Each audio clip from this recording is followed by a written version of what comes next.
Welcome everyone. I wanted to give a little backstory before I got too carried away with tearing everything down, but this is my 97 F-250. It was originally two-wheel drive. 05 swapped it with an adjustable 4-link in the front, and then just ladder bars in the back.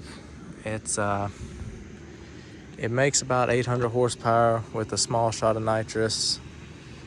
It's still got a E4OD in it, built by A1 Transmissions of Georgia.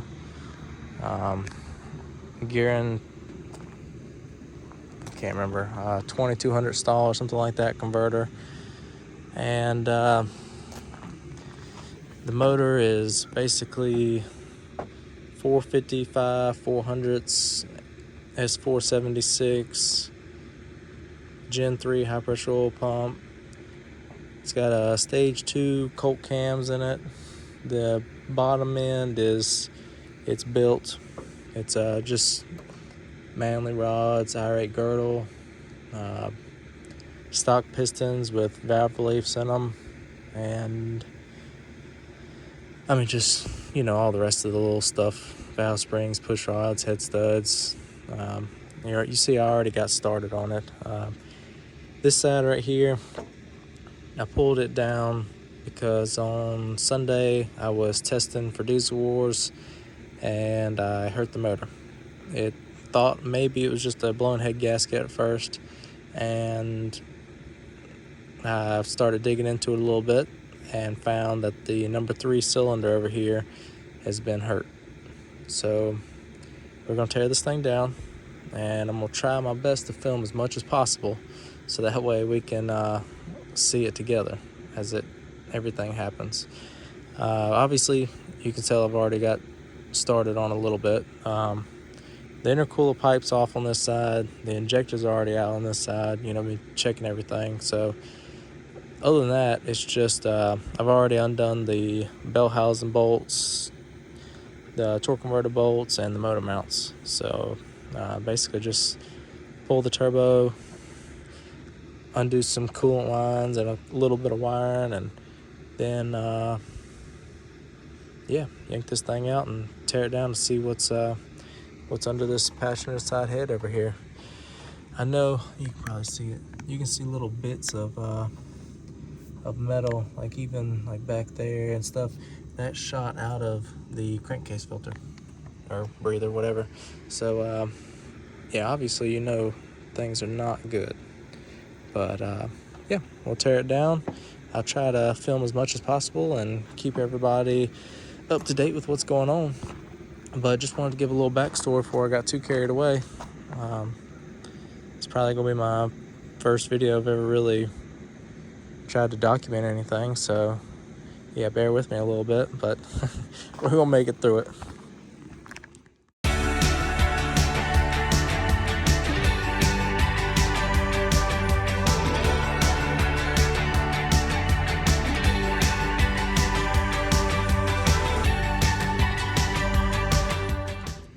So already finding things like that's cracked right inside there. Oops. Yeah, there you go. Not saying that's done the right way anyways. Probably shouldn't weld right there into your exhaust housing. It's kind of a last minute thing. Sloppy built mechanic way, I guess you could say. And that's something we're going to be addressing. But this was just chilling down here too, so it's probably not the best thing for your wastegate, but here we are. This is part of the things we're going to be fixing. A lot of things to update, and this will be getting fixed. Just to what level just yet, I don't know. I gotta see what's salvageable, but I'm gonna keep you up to date. Like I said, we're just getting started and already finding more stuff.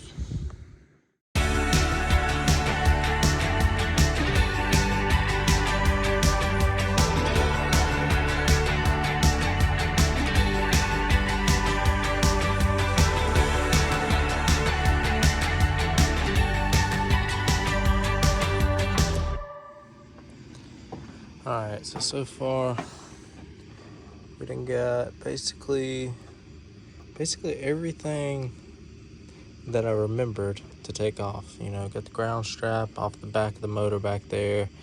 It's off the dipstick tube. It's disconnected. Well, the transmission dipstick tube. My EGT gauge, the block heater, that's undone. Power steering pump and lines, all that's done.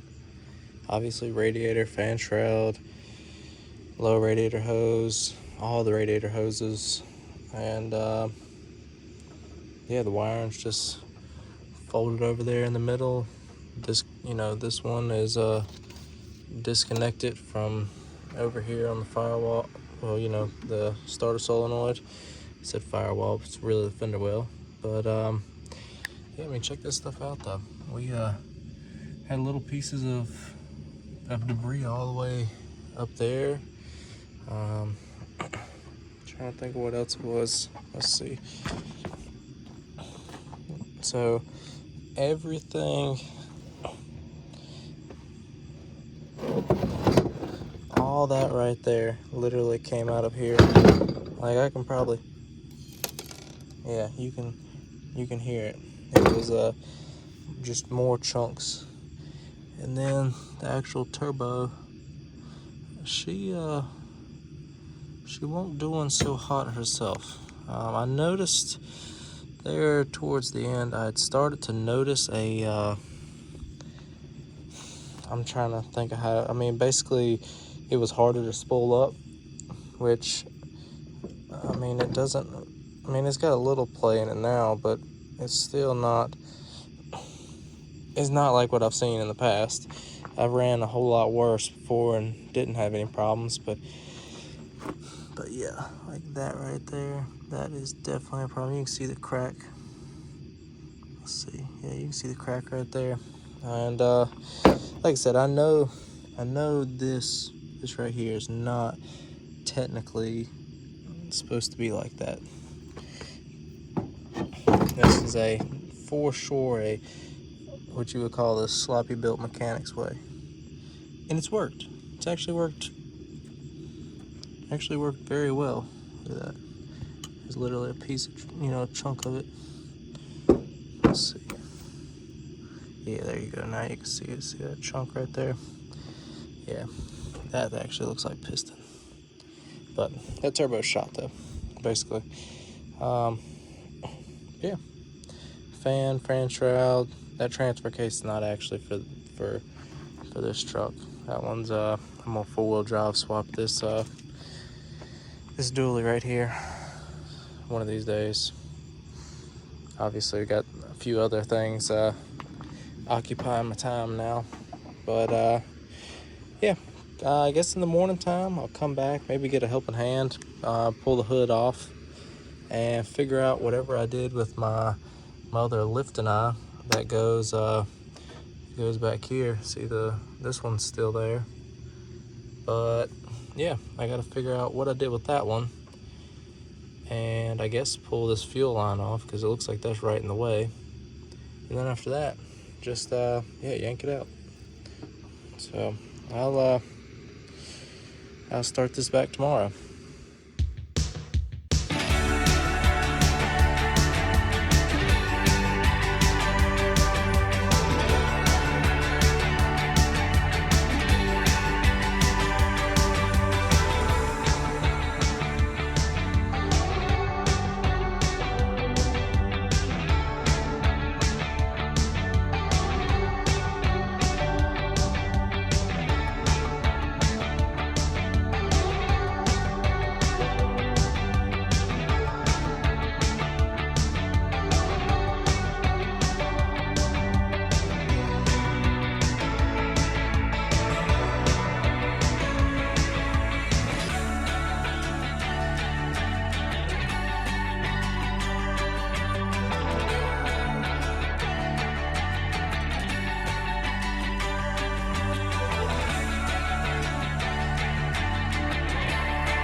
All right, everybody. So we got the motor out. We got it tore down. and we finally found something. So first of all, I'm gonna start you off. We got on number 3, the glow plug. It didn't fall off, but you could definitely tell it got hit. So yeah, we obviously know something's going on for sure. We pull the head off, and the head, obviously you can see there's material there. It's really not that awful. Like, honestly expect to see a lot worse. That valve right there is definitely bent, which with all the metal that came out of the exhaust housing, the turbo and everything, I mean, totally expected that. Honestly expected it a lot worse, but yeah. Now to the piston. This is what we got. Yeah, less than ideal. Obviously all the rest of the pistons, everything looks great. Now here's the bad news. This right here, this is Ryan. That's my brother-in-law. I'm gonna get him to turn it over.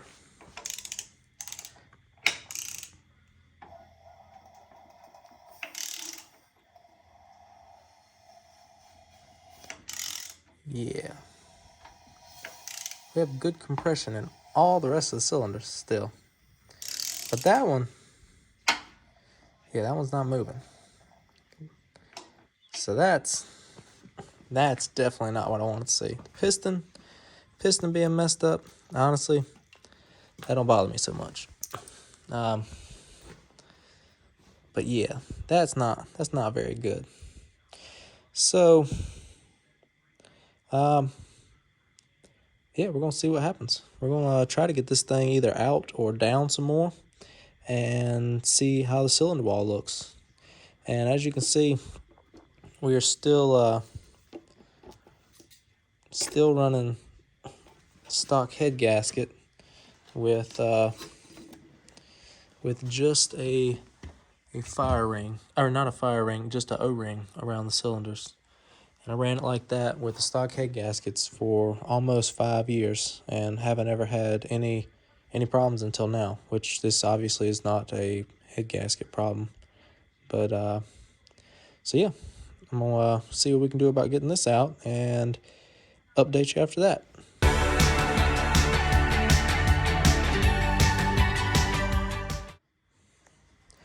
All right, well, didn't take us long. Got the piston out. For some reason, it came out the top. We didn't even have to unbolt anything. Ain't that crazy? Yeah, well, things get a little worse. Cylinder wall, yep, it's cracked. So, I think we all know what that means. It's going to be a full build. The rest of the block, I don't know, it's kind of hard to see. I mean, I say the rest of the block. The rest of the piston, it's actually, you can see it down there in the oil pan. It's, there, I found the rest of it. So, yeah, definitely gonna need a block, for sure. Rod still looks, I don't want to say good. I'll jinx myself. But everything else, I mean, this is 5 years of abuse right here. And, I mean, truthfully, everything I think looks great. This was stock bore. I did not overbore anything. So that's I am really happy to see that. But yeah, that's the end result. Definitely gonna have to do a full build. Get another block. Get the heads fixed. And yeah, start all over again. See if we can make it last longer than 5 years. Either way, not upset with the longevity of this thing, because we definitely asked a lot of it, more than a few times. A lot of rev limiter, a lot of burnouts, sled pulled it, I actually sled pulled this thing first time, and it got so hot that the engine actually caught on fire.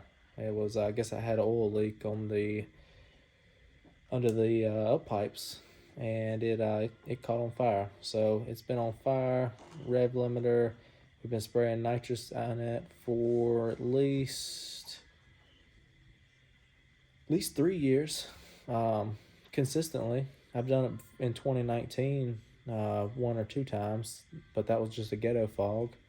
And I'm trying to think what else. I mean, heck, there's several hundred passes on this thing for sure. A lot of street hits, track hits. I mean, it's done great. 711 at 99 was the personal best. Right when it blew up, it cut off at 3/4 of the way down the track, and I rolled to a 718 at 96 with it cut off. So I probably could have beat my personal best that time. Oh well. We'll have to do it again. See what it actually runs, but yeah, we're gonna. I guess we're gonna try to find another block, and then we're gonna get started rebuilding it. If everybody likes this and wants me to keep doing more, just comment and let me know. I'll try to do a full rebuild series, I guess, if it gets enough traction. But I definitely wanted to document tearing it down to see what the carnage was, because I think we all knew it was going to be something pretty good, but and it was. So the only other time we've had any problems was before I built this motor, and it broke 8 rocker arms, and we bent 1 connecting rod, and that's what sent me into doing the full build. So definitely been a long ways since then. But no matter what, I want to thank everybody that's helped me and supported me over the years, especially Jelly Built Performance, A1 Transmissions of Georgia, and Amsoil.